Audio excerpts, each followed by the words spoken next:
Et bienvenue, chers auditeurs, pour ce nouvel épisode du podcast Cultiver l'harmonie. Ici Adrien, votre thérapeute relationnel. Et aujourd'hui, quel épisode intéressant, suite à de nombreuses péripéties, de nombreux messages, commentaires assez violents que j'ai reçus sur les réseaux. Vous allez très vite comprendre le lien entre ce que je suis en train de vous dire et le titre de cet épisode. Si vous ne me suivez pas sur Instagram, Adrien Homme Harmonie, vous allez voir, il y a pas mal de contenu, il y a des petits carousels intéressants, etc. Je mets pas mal de petites stories, des réflexions, bref.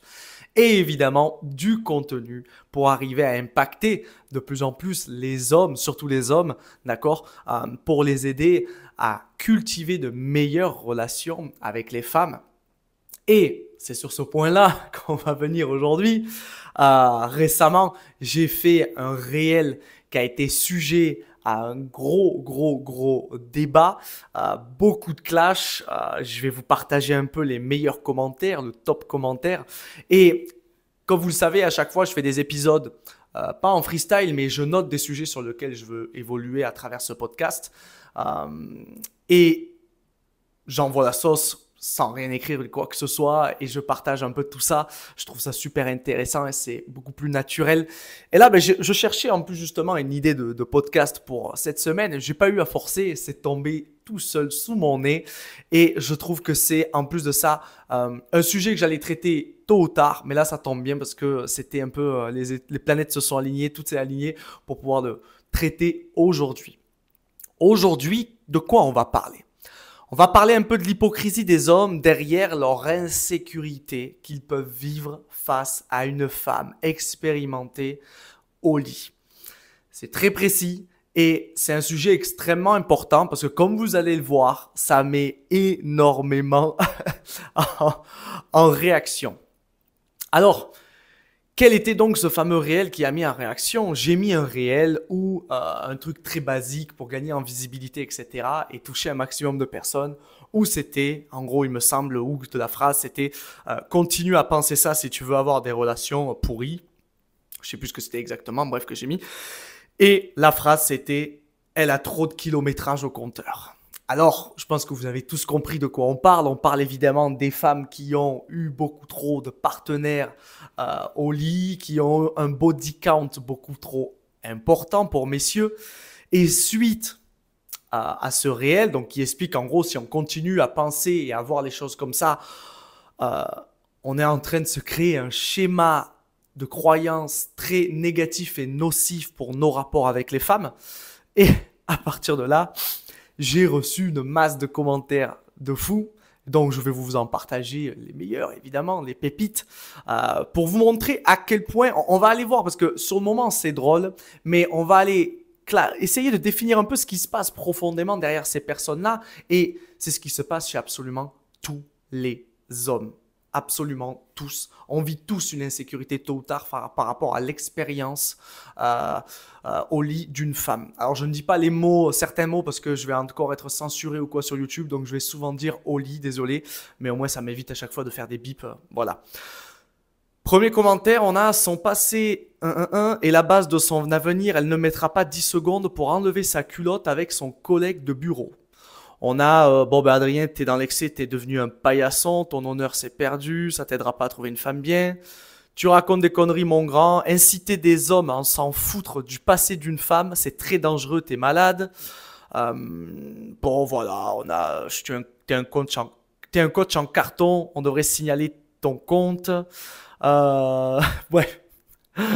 Aujourd'hui, une femme qui a été escorte ou qui a connu 10 hommes, toi, tu vas la prendre. Voilà, donc apparemment, si une femme a connu 10 hommes, c'est une escorte. Il raconte de la merde, lui, que de la merde ton poste. Bref, tu diras ça à ta fille, etc. Enfin bref, il y a eu une vague de voilà. J'ai même eu une personne qui a partagé, en plus, alors très drôle, qu'elle avait eu 17. Il avait eu 17 copines en 3 ans, ce qui fait une moyenne de une toutes les 2 mois. Tous les 2 mois. Enfin bref, j'ai eu des trucs, mais vraiment lunaires. Et on va partir sur ça pour aller chercher un peu plus en profondeur qu'est-ce qui se passe. Parce que ça, là, ce qu'on voit, c'est juste la face visible de l'iceberg. C'est une des réactions les plus commune chez les hommes lorsqu'ils sont dos au mur et face à l'expérience au lit d'une femme. Et donc face à leur propre insécurité. En réalité, il se passe deux choses derrière ces hommes-là qui vont avoir tendance à accuser le coup et à critiquer énormément les femmes qui ont eu des expériences.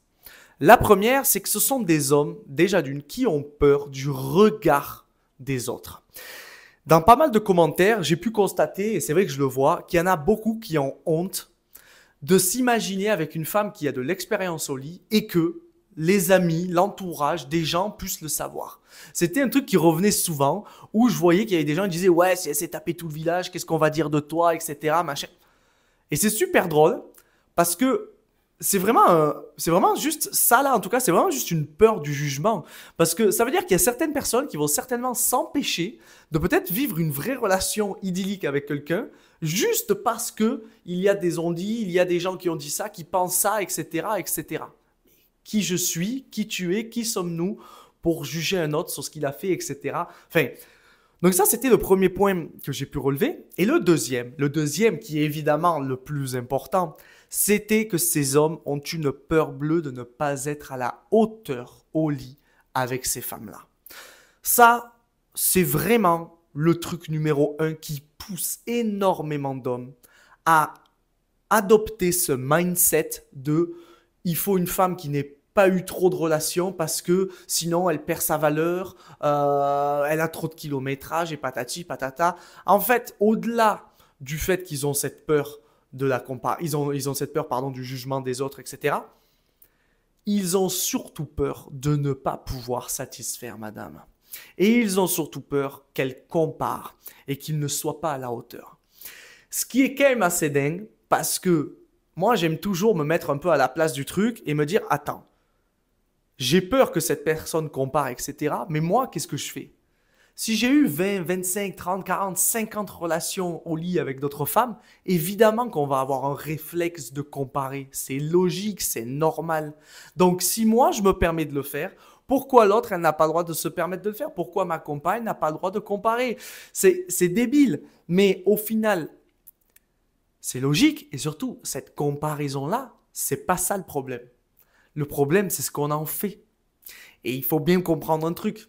C'est qu'on ne peut pas au final comparer. En réalité, on s'amuse des fois à comparer, mais on ne peut pas comparer parce que chaque personne que l'on rencontre et chaque relation, j'allais dire fraternelle, relation charnelle que l'on va avoir avec une personne est totalement différente car le contexte n'est pas le même, la situation, tout change. Absolument tout change. Des fois, on peut rencontrer quelqu'un et avoir juste un coup d'un soir pendant une période où on se sent super bien avec quelqu'un avec qui il y a une bonne alchimie, même si on ne la connaît pas, dans un contexte où on est en vacances, etc. On va se dire « Waouh, c'était incroyable !» Mais au final, si on regarde bien la performance sur le plan physique, elle n'est pas mieux que plein d'autres relations. C'est juste que le contexte fait que l'on trouve ça, en tout cas, on qualifie cette expérience au lit de phénoménale. Et c'est ça en fait qu'il faut bien prendre conscience, c'est que quand souvent on a tendance à en comparer, on oublie en fait que tout est différent, le contexte, la connexion avec les gens, etc. Forcément, vous avez 90% de chances d'avoir de meilleures relations au lit avec quelqu'un que vous connaissez bien, avec qui vous vous sentez en confiance, qu'avec quelqu'un que vous venez de rencontrer. Évidemment que ça peut arriver que vous ayez une bonne connexion dès le départ, mais même avec la personne que vous venez de rencontrer, la première fois sera 10 fois moins bien que la deuxième et la troisième et la quatrième et la cinquième, etc., etc. Forcément, parce que vous allez mieux vous connaître, les tabous vont être levés, vous allez créer une intimité, une connexion qui, même si votre relation n'est basée que sur le plan sexuel, va vous faire en sorte que ça soit mieux. C'est logique, en fait, tout simplement. Donc, principalement, ce qui se cache derrière ces hommes qui restent dans ce schéma-là, c'est ces peurs-là, ces insécurités. Elle va comparer, qu'est-ce que les gens vont dire autour de moi, etc. Et ce que je trouve fou, et c'est là que je trouve qu'en fait, l'homme est extrêmement hypocrite. En fait, l'homme et comme la femme, les deux genres ont vraiment des gros soucis d'ego parfois. Souvent, chez la femme, je trouve qu'il y a un gros souci, pour défendre un peu les hommes, parce que là, on va les tailler un peu, mais chez la femme, il y a un gros souci d'hypocrisie et de, Quand des fois les femmes, elles veulent l'égalité, mais elles veulent l'égalité quand ça les arrange. Et les hommes, eux, ils ont un gros souci à ce niveau-là. Pour eux, ça va être vraiment cette hypocrisie de un homme, il peut avoir des relations sexuelles comme il veut avec 20, 30, 40, 50, une centaine de femmes, ça pose pas de problème. Par contre, une femme qui fait pareil, là par contre, ça pose problème. Et là, c'est pas logique en fait.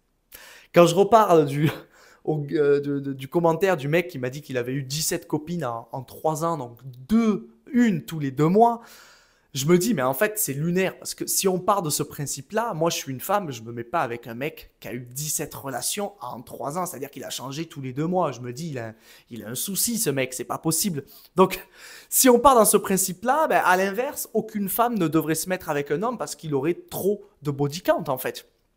Et c'est vraiment ancré dans de nombreux esprits chez les hommes, ce truc de on peut, mais attention, il faut surtout pas que la fille le fasse parce qu'en fait, oh là, elle va perdre de sa valeur, elle va ci, elle va ça, etc. Et en fait, c'est là où ils ont rien compris.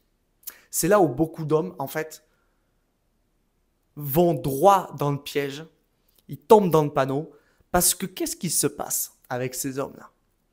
Ceux qui restent dans ce schéma-là, ils vont privilégier et ils vont essayer à tout prix de trouver une femme qui va être inférieure à eux sur le plan au lit, mais d'une manière générale. Pourquoi? Parce que ça va leur permettre de se sentir beaucoup plus puissants, beaucoup plus forts, à la hauteur face à cette femme-là. Mais le problème, et oui, le problème les amis, parce qu'il y a toujours des conséquences à ça. C'est vrai que c'est bien pour l'ego, parce qu'il est content, il se dit super, je suis supérieur, j'ai pas de souci d'insécurité. Mais le problème, c'est qu'après, derrière, qu'est-ce qui va se passer? Il y a une frustration qui va s'installer. Parce que forcément, imaginons que toi, tu as eu des expériences sur le plan sexuel et que tu rencontres quelqu'un qui n'en a pas eu beaucoup. Une femme qui peut-être n'a eu que 2 partenaires. Et même si elle est restée longtemps avec ses partenaires, ça ne veut pas dire qu'elle a eu une sexualité épanouie, expérimentale, où elle a pu tester différentes choses, etc. Il y a beaucoup de gens, il y a même une majorité de gens qui ont une sexualité extrêmement basique, de chez basique, et qui sont satisfaits, mais vraiment pour très peu, non pas parce qu'ils n'ont pas besoin de beaucoup, juste parce qu'en fait, ils n'ont jamais vraiment exploré le truc et ils se contentent d'un minimum. Bon, voilà. Mais ça a créé quand même beaucoup de frustration. Et là, en fait, il y a ce truc de se dire, mais en cherchant une femme comme ça et en évoluant dans sa relation avec une femme comme ça, il va forcément y avoir tôt ou tard une frustration. C'est obligatoire. Et c'est très drôle parce que ces hommes-là qui veulent une femme qui n'a pas beaucoup d'expérience, ça va être les premiers à tromper leur femme avec une autre qui soit a un peu plus d'expérience, soit la première femme qui va passer, qui va leur titiller un petit peu l'entrejambe et qui va se dire « Ah, il y a peut-être un truc » et après on les retrouve, ils trompent leur femme, ils font galérer, ils font des situations de dingue, ils divorcent, etc. Et qu'est-ce que ça va être le schéma?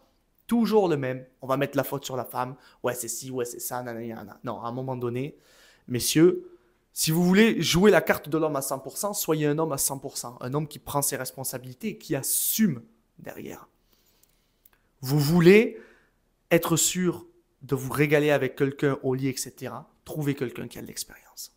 C'est tout. Si on ramène ça sur le plan, en oubliant la partie au lit, etc., si on ramène ça juste sur le plan relationnel, vous pouvez être sûr que si vous avez eu 20 relations dans votre vie, que je parle vraiment de l'adolescence, des petites copines, etc., à des femmes, au total 20 sur, on va dire, 15 ans, 30 ans de vie, même les petites amourettes et tout, et que vous arrivez avec cette expérience-là, vous rencontrez quelqu'un qui a le même âge que vous, mais qui n'a eu aucune relation amoureuse, mais ça va être un carnage, ça va être impossible à vivre. Forcément, car la personne n'aura pas eu d'expérience qualitative et d'expériences diverses et variées pour pouvoir savoir ce qu'elle aime, ce qu'elle veut, ce qu'elle ne veut pas, ce qu'elle veut plus, etc., etc. C'est logique. Mais c'est tellement ancré dans ces hommes qu'en fait, ils n'arrivent pas à comprendre ça et restent bloqués dans cette insécurité. Pourquoi cette insécurité, elle est là en réalité? Ça, c'est une énorme blessure de trahison et c'est une énorme blessure d'abandon. Quand un homme agit de cette manière, pense de cette manière, etc., c'est parce qu'il a une peur bleue, imaginons d'être comparé par sa femme qui a beaucoup d'expérience, par sa nouvelle copine qui a eu beaucoup d'expérience, etc. S'il est comparé et que c'est négatif, il va se sentir trahi par cette personne-là et il va en souffrir énormément. Ça va réveiller vraiment le petit enfant en lui qui ne se sent pas assez, qui ne se sent pas à la hauteur pour être aimé par le sexe opposé. C'est « je ne suis pas assez compétent pour la satisfaire », je suis nul, je suis rien, je ne suis pas assez, je ne suis pas à la hauteur. Et alors là, il y a toutes les blessures qui se mettent en place. Abandon, injustice, rejet, il y a tout qui se met en place et qui tourbillonne.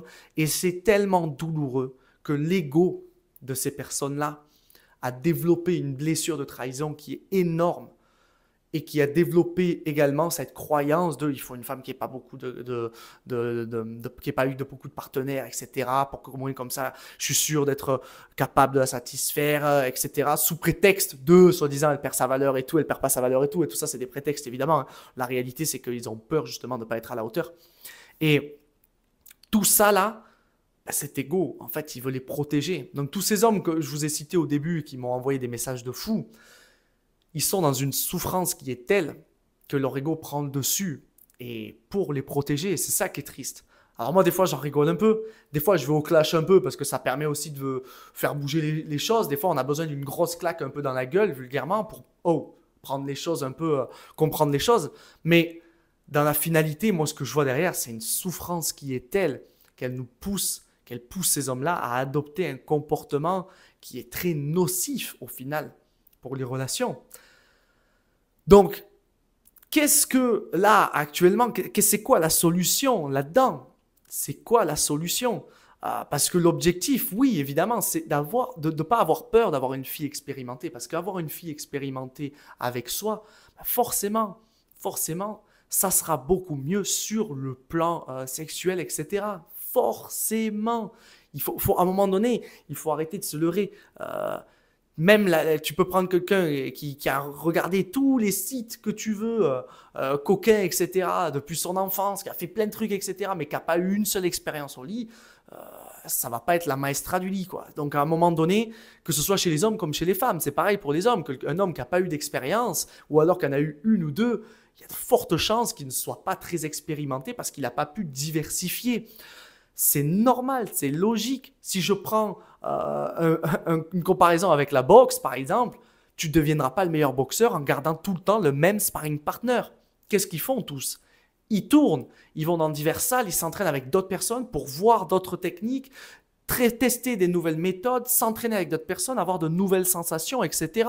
Alors évidemment, il y a un juste milieu, je répète bien, il y a un juste milieu. Il y a des fois, comme j'ai pu en discuter avec certains, c'est sûr que si vous rencontrez quelqu'un, que ce soit une fille ou un gars, et qui vous dit que dans l'année, il a eu 30 relations sexuelles, je veux dire, à un moment donné, bon, il y a un petit truc, il y a un petit pas de retrait à faire et se dire, il y a un petit souci, qu'est-ce qui se passe? On va vérifier avant de s'engager parce que peut-être que je vais juste être un numéro de plus. Bon, ça, on va en discuter après, mais ce que je veux dire par là, c'est qu'il faut bien comprendre que cette expérience-là que l'on acquiert avec différentes femmes ou différents hommes, elle est nécessaire pour ensuite trouver la personne avec qui on veut kiffer et expérimenter. On met un piédestal de fou sur ces relations dans le lit, les relations sexuelles, mais je trouve ça lunaire parce que c'est juste, comment dire, à la fois c'est important et à la fois c'est extrêmement futile. Si on regarde bien, on met un enjeu de fou là-dessus, alors qu'en réalité, c'est pas compliqué. On doit parler, communiquer. Qu'est-ce que toi tu aimes? Qu'est-ce que moi j'aime? Vas-y, on fait ça, on fait ci, on fait ça. Ah ben là, j'ai plus aimé ça, moi j'ai moins aimé ça. Là, ça m'a fait vivre un peu. C'est simple en fait sur le papier. C'est nous et c'est l'ego qui rendons les choses compliquées parce que ça soulève beaucoup de peur. Alors, qu'est-ce qu'il faut faire en réalité par rapport à ces hommes, etc. Qu'est-ce qu'ils doivent apprendre à faire? Eh bien, ça me fait penser à un message que j'ai reçu justement en parallèle de tous ces commentaires un peu haineux. Un message extrêmement intelligent. Il y a un jeune homme qui m'a envoyé un message, qui m'a partagé le réel que j'avais fait, qui me l'a renvoyé et qui m'a mis « Écoute, moi j'ai 22 ans ou 23 ans je crois et je suis avec quelqu'un de 35 ans et effectivement j'ai très peur de ne pas arriver à la satisfaire, on en parle mais c'est toujours compliqué. » Ça me met beaucoup de pression, etc. Et moi, je lui ai dit, mais tant mieux que tu aies quelqu'un qui ait plus d'expérience avec toi. Parce que ça veut dire que tu vas pouvoir profiter, kiffer comme tu le veux. Tu vas pouvoir tenter des trucs de fou. Tu vas pouvoir expérimenter, prendre du plaisir, etc. Le plus important là, c'est déjà d'en prendre conscience comme lui et d'agir intelligemment, d'avancer vers le bon chemin comme il le fait et de ne pas accuser le coup.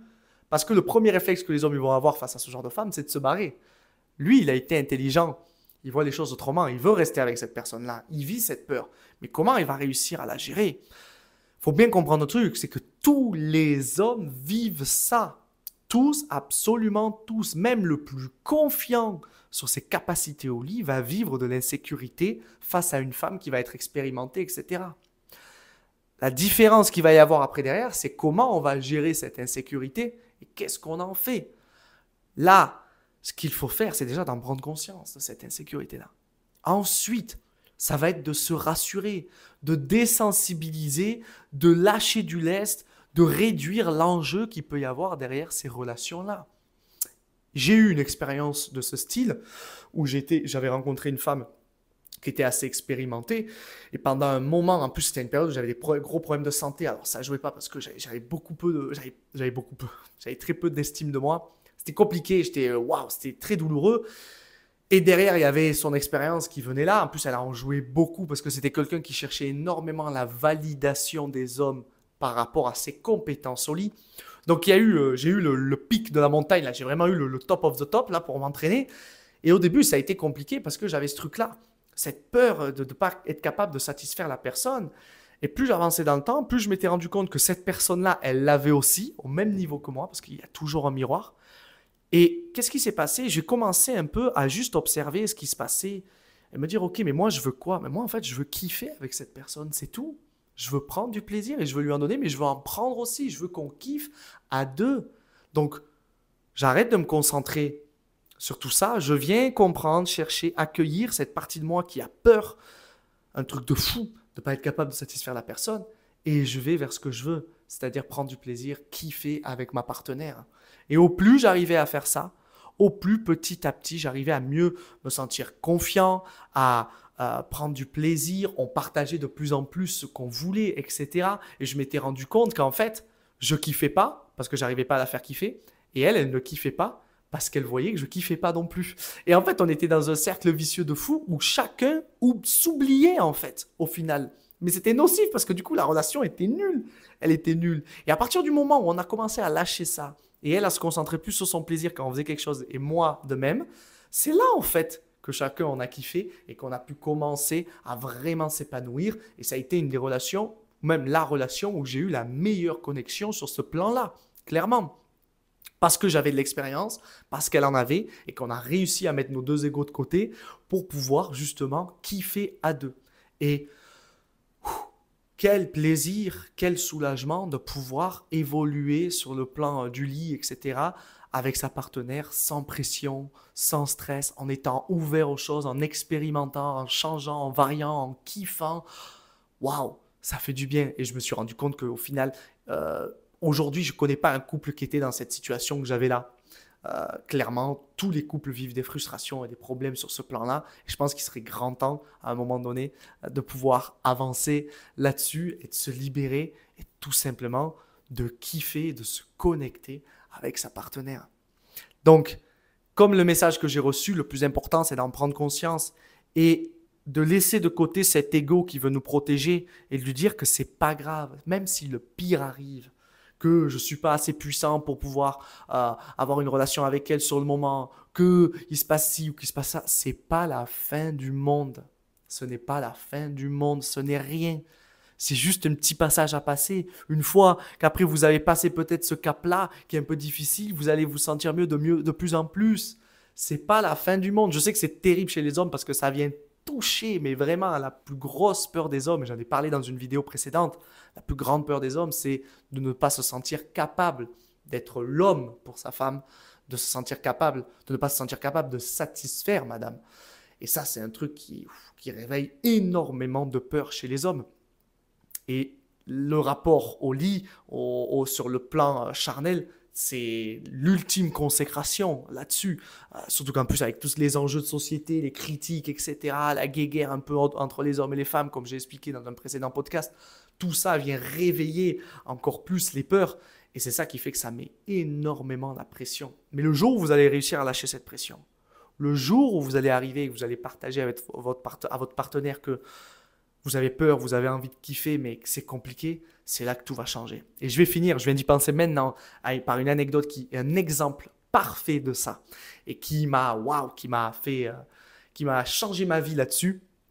Quand j'avais fait une période il y a quelques années, j'étais en saison, j'étais célibataire, je ne voulais plus m'engager dans quoi que ce soit pendant un petit moment. J'avais une longue relation et j'avais besoin un peu de profiter parce que je ne m'étais pas permis de profiter correctement. Même à l'adolescence, je m'accusais beaucoup quand j'avais tendance des fois à profiter un peu. J'avais une partie de moi qui me disait c'est mal, c'est pas bien, etc. Bon bref, je rencontre une fille avec qui je sens qu'il y a une connexion et je sais que là, je veux pas plus, je veux pas d'engagement amoureux, sentimental ou quoi que ce soit. Je savais que j'allais pas en avoir, mais je sentais qu'au niveau charnel, il y avait quelque chose qui se passait. Je le sentais, elle le sentait. On a commencé un peu à se dater. Et puis un soir, on savait qu'on allait passer la nuit ensemble et qu'il allait se passer ce qu'il allait se passer. Bref. Et je sais plus comment on en vient à en parler. Je sens que le sujet, tu sais, il est un peu tendu. Et moi, je prends mon courage à deux mains parce que j'étais en train de stresser. Ça faisait des années que j'avais eu toujours la même personne. La relation que j'avais eue avant, c'était pas très très bien passé. C'était un peu délicat de se remettre un peu dans le bain quand ça fait des années qu'on n'a eu plus personne, quoi.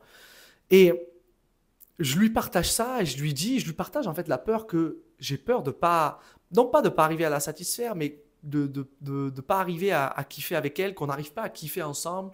Et si je crois, il me semble que j'avais dit que j'avais peur de pas arriver à la satisfaire, etc. Alors que pourtant, je savais que ça allait bien se passer, mais ça a réveillé un peu cette peur. Et cette personne-là, qu'est-ce qu'elle a fait? Elle a vu que je m'étais livré parce qu'elle esquivait un peu au début. Quand j'ai fait le premier pas, elle a fait un pas aussi vers moi. Et elle m'a partagé exactement la même chose. Elle avait peur. Elle avait une peur bleue, alors que pourtant elle avait de l'expérience de ne pas arriver à me satisfaire, qu'on ne kiffe pas, etc. On en a un peu discuté. Ça a enlevé une pression de dingue. Le soir, on a mangé ensemble. On a passé la nuit ensemble. Ça a été, je pense, la meilleure première fois de toute ma vie.